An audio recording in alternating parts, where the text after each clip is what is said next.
Matthew chapter 22. Jesus also told them other parables. He said, "The kingdom of heaven can be illustrated by the story of a king who prepared a great wedding feast for his son. When the banquet was ready, he sent his servants to notify those who were invited, but they all refused to come. So he sent other servants to tell them, 'The feast has been prepared. The bulls and fattened cattle have been killed, and everything is ready. Come to the banquet.' But the guests he had invited ignored them and went their own way, one to his farm, another to his business. Others seized his messengers and insulted them and killed them. The king was furious, and he sent out his army to destroy the murderers and burn their town. And he said to his servants, 'The wedding feast is ready, and the guests I invited aren't worthy of the honor. Now go out to the street corners and invite everyone you see.'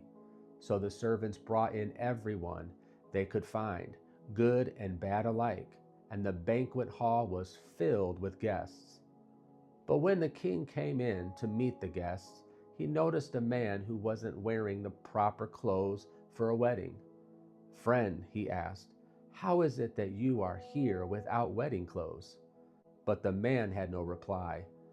Then the king said to his aides, 'Bind his hands and feet and throw him into the outer darkness, where there will be weeping and gnashing of teeth.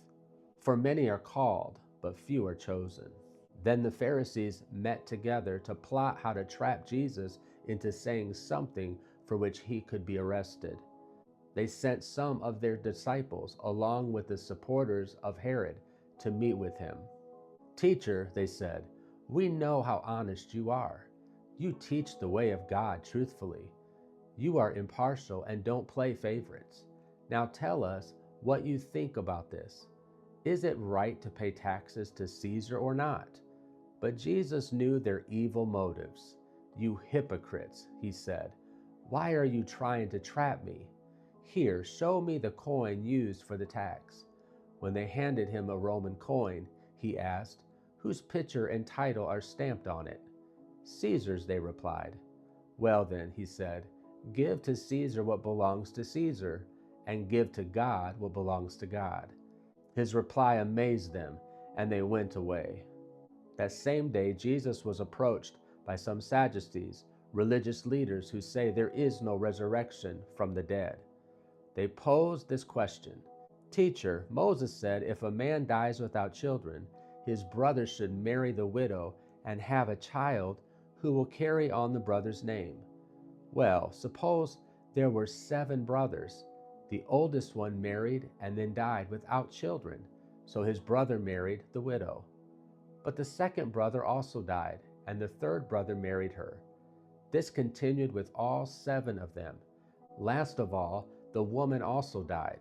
So tell us, whose wife will she be in the resurrection? For all 7 were married to her.'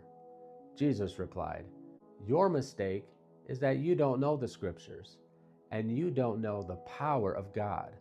For when the dead rise, they will neither marry nor be given in marriage. In this respect, they will be like the angels in heaven. But now, as to whether there will be a resurrection of the dead, haven't you ever read about this in the scriptures? Long after Abraham, Isaac, and Jacob had died, God said, 'I am the God of Abraham, the God of Isaac, and the God of Jacob.' So he is the God of the living, not the dead." When the crowds heard him, they were astounded at his teaching. But when the Pharisees heard that he had silenced the Sadducees with his reply, they met together to question him again. One of them, an expert in religious law, tried to trap him with this question: "Teacher, which is the most important commandment in the law of Moses?"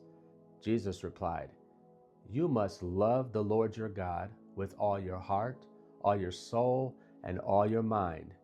This is the first and greatest commandment. A second is equally important. Love your neighbor as yourself. The entire law and all the demands of the prophets are based on these 2 commandments." Then, surrounded by the Pharisees, Jesus asked them a question. What do you think about the Messiah? Whose son is he? They replied, He is the son of David. Jesus responded, Then why does David, speaking under the inspiration of the Spirit, call the Messiah my Lord? For David said, The Lord said to my Lord, Sit in the place of honor at my right hand, until I humble your enemies beneath your feet. Since David called the Messiah my Lord, how can the Messiah be his son? No one could answer him, and after that, no one dared to ask him any more questions.